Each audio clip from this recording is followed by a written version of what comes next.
భారత్ మాతా की జై శ్రీరామ్. గిద్దేనానే ఈ లైట్లు పనిచేయరు. ఈ లైట్లకు కళ్ళ నీళ్ళు గారినాయి అనుకో, మళ్ళీ టీవీలలో ఏమొస్తుంది? కంట తడి పెట్టిన బండి సంజయ్ వస్తుంది. నాకు కంట పచ్చడి పెడతారా జర రాయకూర్రే కంపల్సరీ ఉండాలా. భారత్ మాతాకి జై శ్రీరామ్. అందరు చేతైతే ఒక్కసారి స్వామీజీకి దండం పెట్టాలో, స్వామీజీ ఆశీర్వాదం తీసుకోవాలి అందరు. బండి సంజయ్ మీ కళ్ళ ముందు కనబడుతుందంటే ఈ స్వామీజీ యొక్క మంగళ శాస్త్రంతో కనబడుతుంది మీ మధ్య. నా గురువు, నా దైవం మొత్తం కూడా స్వామీజీ. అందుకే మీ అందరికీ ఆశీర్వాదం వేయడానికి ఇలా స్వామీజీ మన ముందుకు వచ్చారు. వారి పాదాలకు సాష్టాంగ ప్రణాళిక ఉపయోగిస్తూ జోష్ ఉంది కదా కొంచెం బాధలు నరేంద్ర గట్టి ఎప్పుడు గిట్లా గట్ల గిట్ట అంటారు. ఇప్పుడు జై శ్రీరామ్ అని గట్టి అనాలి అంటారా? ఏడికి నిలబడాలి? పశ్చిమ బెంగాల్కి నిలబడాలి. అంటే కార్యకర్త చాలామంది బలైపోయారు కదన్న, వాళ్ళ కుటుంబ సభ్యులకి నిలబడాలి గట్ల అనాలి అంటారా? నెక్స్ట్ ఇక్కడ మనదే. నిన్న మీటింగ్ వచ్చారు కదా, ఎట్లున్నది మీటింగ్? ఎట్లున్నది? అప్పుడు అందుకే జోష్గా చెరియాల. 2 చేతులు ఎత్తి జై శ్రీరామ్ అంటే మొత్తం కరీంనగర్ మొత్తం దద్దరిల్లాలన్నా అంటారా? దీనిలో ఒక్క విషయం ఫస్ట్ క్లారిటీ ఇవ్వాలి నాకు. ఏదైనా 10 సార్లు ఇస్తున్నారు, కొంత డూబ్లు వెళ్ళిపోతున్నారు. ఆ షాక్ ఇస్తున్నారు బాబు మెల్లగా. బాబు ఇక్కడ ఎవరు ఎలక్ట్రీషియన్ ఎవరు అడుగో. వస్తున్నా దూరం ఉండండి, మీరు దూరం ఉండండి. బాబు దూరం ఉన్నానా ప్లీజ్, జల్దీ అంటుంది.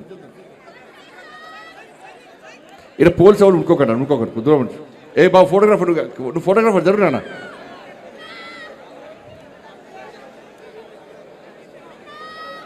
నువ్వు ఎలక్ట్రీషియనేనా? ఓకేనా చల్. అందరు 2 చేతులు పైకి ఎత్తారా? జెండాలు పైకి ఎత్తకూడదు ప్లీజ్, ఎందుకంటే మీడియాకి ఇబ్బంది వస్తున్నది. ఇక్కడ జెండాలు కింది పెట్టన్న. ఎవరు జెండాలు అవుతుంది, ఆ జెండాలు కింది పెట్టు. అక్కడక్కడ జెండాలు అక్కడ అందరూ మన మీడియా మిత్రులు చూస్తారు కదా, కొంచెం జెండాలు కింది చేతులు కూడా ఓకే.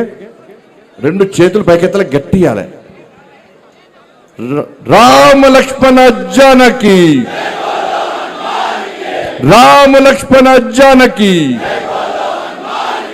జై శ్రీరామ్,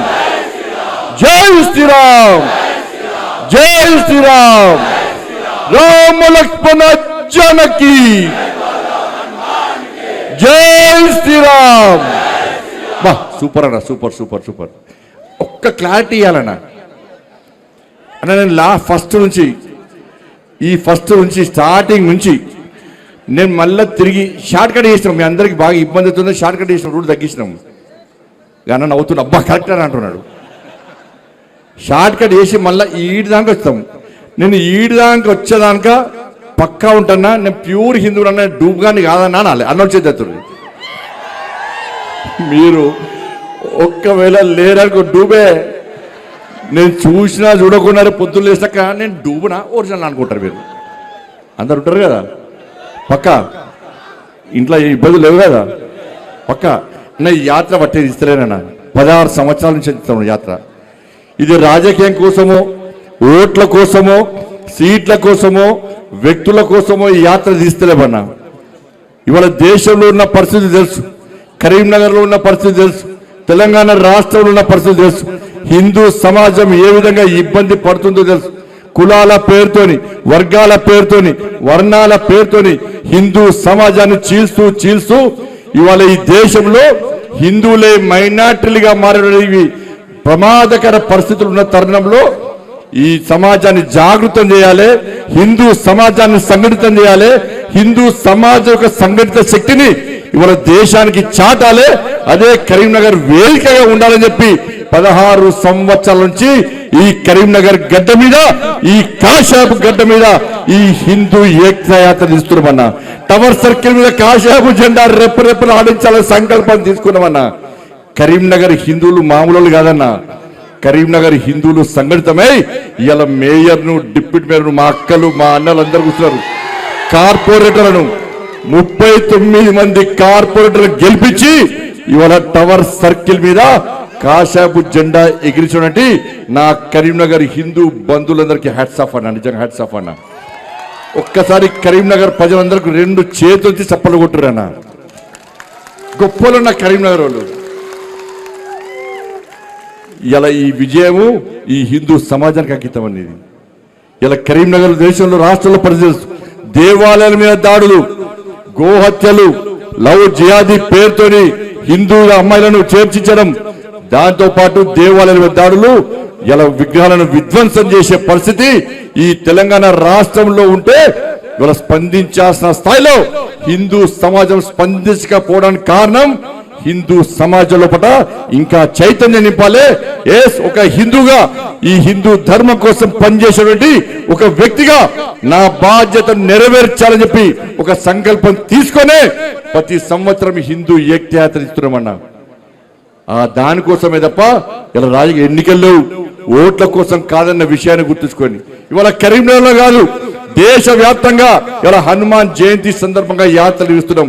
ఇవాళ చాలా మంది స్వాములు ఇలా జెండా చేతిలో జెండా పట్టుకొని హనుమాన్ మాల ధరించి కింద కాళ్ళకు చెప్పులు లేకుండా ఎండలో ఎండుతూ ఇవాళ కాళ్ళకు ముళ్ళు వచ్చినా రాళ్ళు వచ్చినా కాళ్ళు కాలినా జై శ్రీరామ్ జై శ్రీరామ్ అంటూ మాలాధరణ ధరించినటువంటి స్వాములందరూ కూడా ఇలా కొండగట్టకు యాత్ర పోతున్నా. నేను ఆ స్వామివారి వేడుకుంటున్నా, ఎవరైతే దీక్ష తీసుకున్నారో వాళ్ళు వాళ్ళ కుటుంబాలు నిండు నూనెలు ఆయురారోగ్యాలతో ఉండాలి. ఏ సంకల్పం తీసుకొని ఏ కష్టాలున్నాయో ఏ ఇబ్బందులున్నాయో ఆ ఇబ్బందులను స్వామివారికి వేడుకొని వాళ్ళ మాలధరణ ధరించారో ఆ ఇబ్బందులను తొలగిపోవాలని చెప్పి ఆ స్వామివారి ఆశీర్వాదాలు వాళ్ళందరికీ ఉండాలని చెప్పి ఇలా వేడుకు అదే స్ఫూర్తనా.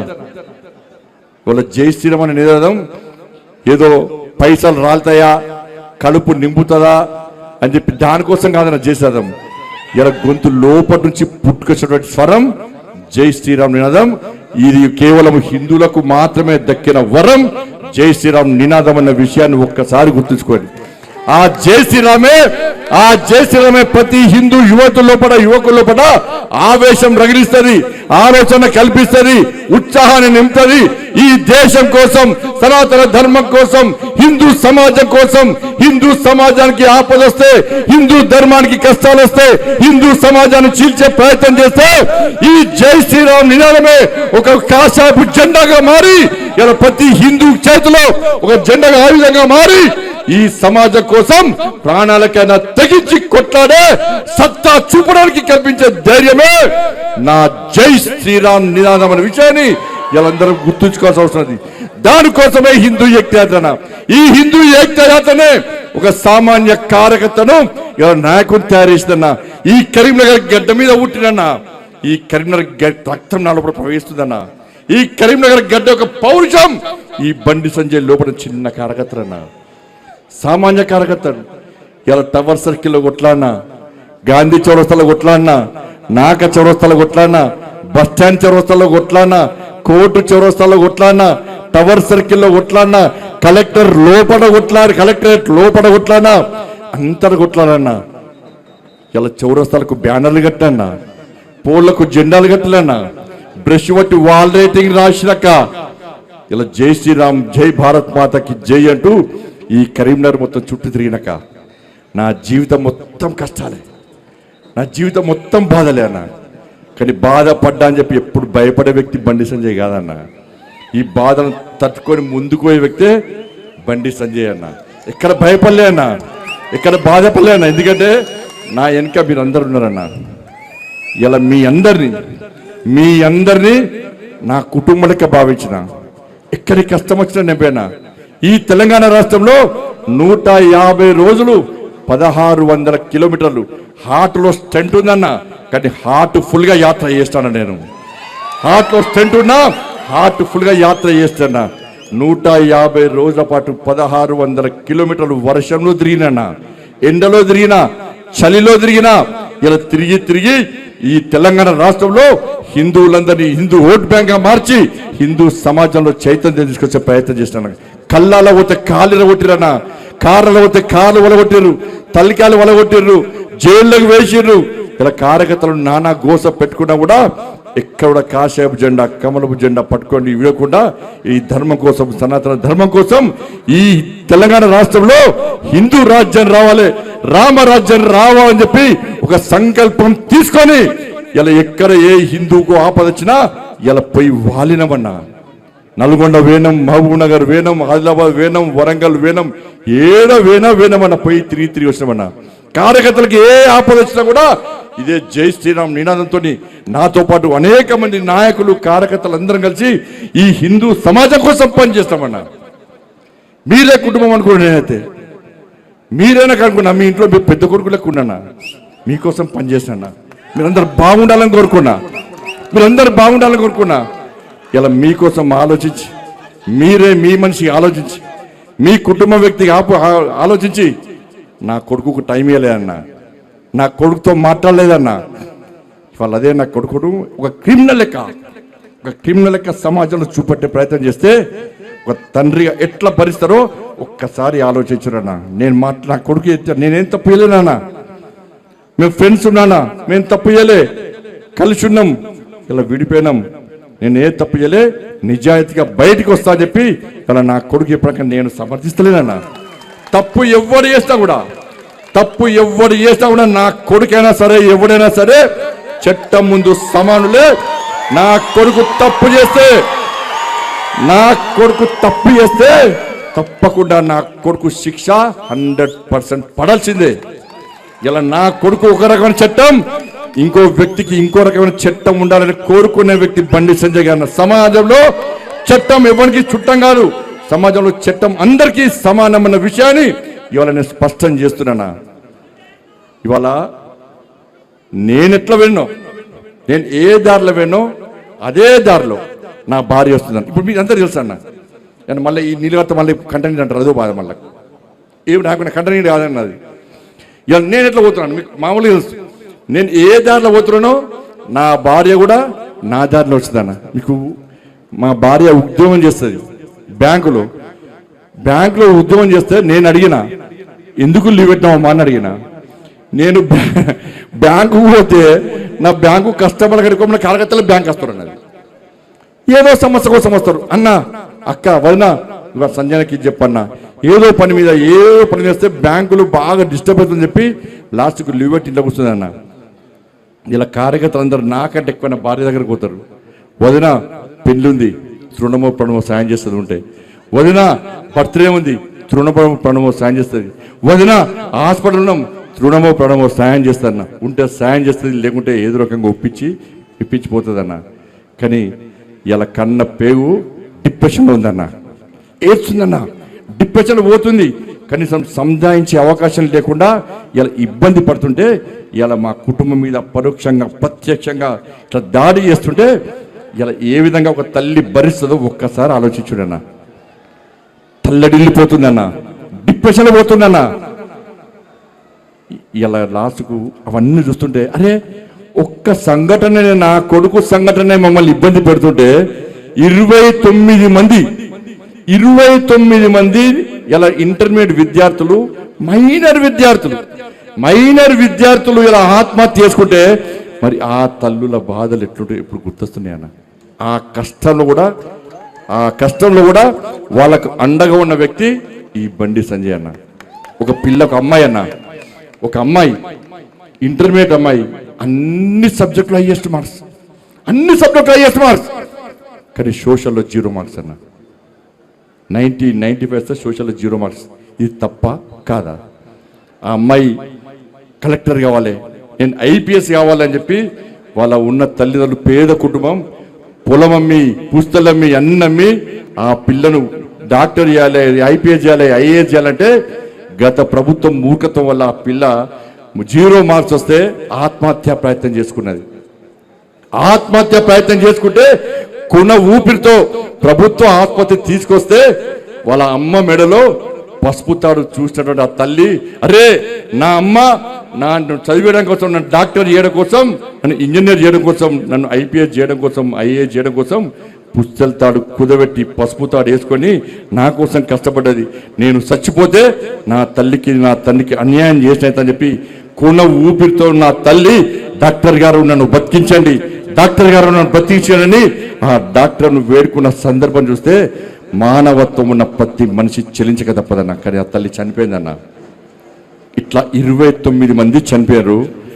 తిరుగుతున్నా వాళ్ళని కూడా మళ్ళా కలుస్తా, వాళ్ళందరినీ చేరదీస్తా, వాళ్ళందరిలో కూడా భరోసా నింపుతాన్నా.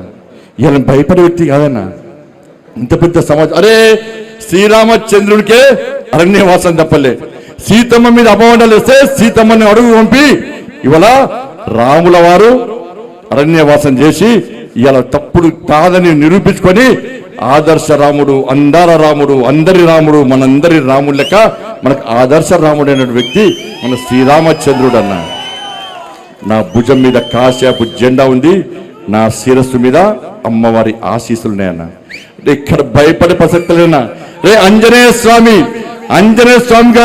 స్వామికి నిప్పు పెడితే అదే నిప్పుపై లంకను మొత్తం ఎట్లా దానం చేసిందో ఇలా బండి సంజయ్ని గెలికిరి వాళ్ళ మీరు పెట్టిన నిప్పు ఒక ఆంజనేయ స్వామిలాగా ఈ దళారుల వ్యవస్థను, ఈ అక్రమార్గ వ్యవస్థను, ఈ కుటుంబ వ్యవస్థను, ఈ అవినీతి వ్యవస్థను పక్కా దగ్ధం చేస్తా, దహనం చేస్తా. ఇదే కాషాపు జెండా పడతా తెలంగాణ మొత్తం చుట్టుముట్టి ఈ రోజు ఎవరైతే కుట్రలు చేస్తుండో, ఎవరైతే కుతంత్రాలు చేస్తుండో, ఎవరైతే నా కుటుంబాన్ని బజార్లో వరచుండో, ఎవరైతే నా కార్యకర్తల లోపల ఆవేదన రగిలించిందో, నా పార్టీని ఇబ్బంది పెట్టిండో, నా కార్యకర్తలను ఇబ్బంది పెట్టిండో, ఏ ఒక్క వ్యక్తిని కూడా విడిచిపెట్టే ప్రసక్తి లేదన్నా. తప్పకుండా అదే జోస్తోని ఈరోజు హిందూ ఏకతా యాత్ర ఇంత ఘనంగా నిర్వహిస్తున్నామన్నా. సఫలం మీ అందరికీ. మీరు అందరూ అనుకున్నారన్న బండి సంజయ్ బాధపడుతుండు, బండి సంజయ్ బాధపడన్నా. నేను బాధలు పడ్డోనే అన్న, నేను బాధలు భరించడునేనా. ఏ రోజు నా జీవితంలో ఎంజాయ్ చేయలేను. నేను ఏదైతే జెండా పట్టిందో అప్పటి నుంచి నేను పడ్డాయన్ని కూడా కష్టాలే అన్నా, నేను పడ్డంత కూడా బాధలే అన్నా, నేను పడ్డంత కూడా ఇబ్బందులే అన్నా. కానీ ఏ రోజు మీకు బాధలు చెప్పుకోలే అన్నా. ఈ సమాజమే నా కుటుంబం భావిస్తున్న తరంలో నా కుటుంబం మీద రాలేసి నా కుటుంబాన్ని బజార్ పాలు చేస్తే తప్పు నాదన్నా. మీ అందరికి క్షమాపణలు నేను చెప్తున్నాను. ఎందుకంటే నా కొడుకు టైం ఇవ్వలే, నా కొడుకుతో మాట్లాడలే. మీరే తమ్ముళ్ళు అనుకున్నా, మీరే కొడుకులు అనుకున్నా. పొరపాటు చేసింది నేనన్నా. నా కొడుకు టైం ఇవ్వకపోవడం పొరపాటు నేను చేసినన్నా. నేనే నాకు తప్పు చేసింది. నేను క్షమాపణలు చెప్తున్నాను మీ అందరికీ. కానీ తప్పు ఇవ్వకుండా బయటకు వస్తానని నా కొడుకు నాకు మాట ఇచ్చిందన్నా. తప్పకుండా వస్తాను మాట ఇచ్చిందన్నా. నిజంగా తప్పు చేస్తే నా కొడుకును కూడా నాకు క్షమించన్నా, ప్రసక్తి లేదన్నా. కాబట్టి దయచేసి తప్పుడు ప్రచారం నమ్మకండి. మన జోష్ దక్కించుకోవాలన్నా. భయపడేవాడు, బాధపడేవాడు హిందూ కాదన్నా. అందరికీ అబండాలు వచ్చినాయన్నా, అందరి మీద అపవాదులు చేశారన్నా, మన కుటుంబాల మీద అపవాదులు చేశారన్నా. కానీ భయపడి ఇంట్లో కూర్చుంటే రాక్షసులు ఇంకా రాక్షసులు అవుతారు. ఇలా రాముల వారసులమైన మనమందరం ఇంట్లో కూర్చుంటే ఇబ్బంది వస్తాయన్న. మనంతా రాముడు వారసులమన్నా. రాక్షసి సంతతి మనం సవాల్ చేస్తుందన్నా. మీరా మేమా అని చెప్పి ఆ రాక్షసి సంతతి సవాల్ చేస్తే మనం యుద్ధం చేద్దామా, ఇలా అన్ని మూసుకొని ఇంట్లో కూర్చుందామా? ఒక్కసారి హిందూ సమాజం ఆలోచించాలి. అలా హిందూ సమాజం జాగృతం కాకుంటే హిందువులందరూ ఇంట్లో కూర్చుంటే ఇలా బెంగాల్లో అనేక మంది నా కార్యకర్తలు, ఈ ధర్మం కోసం పనిచేసే కార్యకర్తలు, కాషాయపు జెండా పట్టుకునే కార్యకర్తలు, హిందూ సమాజం కోసం పనిచేసే కార్యకర్తలను బంగ్లాదేశ్ నుంచి వచ్చి హతమార్చిన విషయాన్ని ఇలా హిందూ సమాజం మర్చిపోతున్నా. కేరళలో హతమార్చారు, తమిళనాడులో హతమార్చారు. ఈ తెలంగాణ రాష్ట్రంలో దేవాలయాల దాడులు జరుగుతున్నాయి, హిందూ సమాజం మీద దాడులు జరుగుతుంటే ఒక వర్గం ఓట్ల కోసం, ఒక వర్గం కోసం రాజకీయ పార్టీలు తాపత్రయపడుతుంటే ఒక హిందూగా మీరు గెలిపించిన మీ నాయకునిగా, మీ ప్రజా పద్ధతిగా ఏ ధర్మం కోసం, ఏ సనాతన ధర్మాన్ని కాపాడడం కోసం, హిందూ ధర్మ పరిరక్షణ కోసం నన్ను గెలిపించడో దానికి మాత్రమే కట్టుబడి ఉన్నదప్ప వేరే ఉద్దేశం కాదన్న విషయాన్ని గుర్తుంచుకొని దానిలో భాగంగానే ఇలా హనుమంతుని వారసులుగా, శ్రీరాముని వారసులుగా హనుమాన్ జయంతిని స్ఫూర్తిగా తీసుకొని ఈ కరీంనగర్ గడ్డ మీద ఉత్సాహంగా, ఉల్లాసంగా, ఆవేశంతో, ఆలోచనతో జై శ్రీరామ్ అని గర్జిస్తూ భారత్ మాతకి జై అని గాంధిస్తూ రామ లక్ష్మణ జానకిల ఆశీర్వాదంతో ఈ హిందూ ఏకతా యాత్రను ప్రతి సంవత్సరం నిర్వహిస్తున్నా. దానికి తరలివచ్చిన మీ అందరికీ, ప్రతి ఒక్కరికి, ఎండగొట్టిన ఇంత చేసిన కథలు వచ్చిన మీ అందరు కూడా 2 చేతులు జోడించి నమస్కరిస్తూ మన స్వామివారి మంగళాశాసనాలు ఉంటాయి. ఇప్పటికే ఆలస్యమైంది, ఎక్కడ ఆపకుండా త్వరితగతిన తొందర ఏడుకోవాలి, ర్యాలీ చుట్టుకోవాలి. జోష్ లేదన్నా లేదా? ఇంత భారత్ మాతాకి మళ్ళా తగ్గిందే. జై శ్రీరామ్ మళ్ళా తగ్గిందే. జై శ్రీరామ్ చేతులు దండం మీద చేతులే. జై శ్రీరామ్, జై శ్రీరామ్, జై శ్రీరామ్.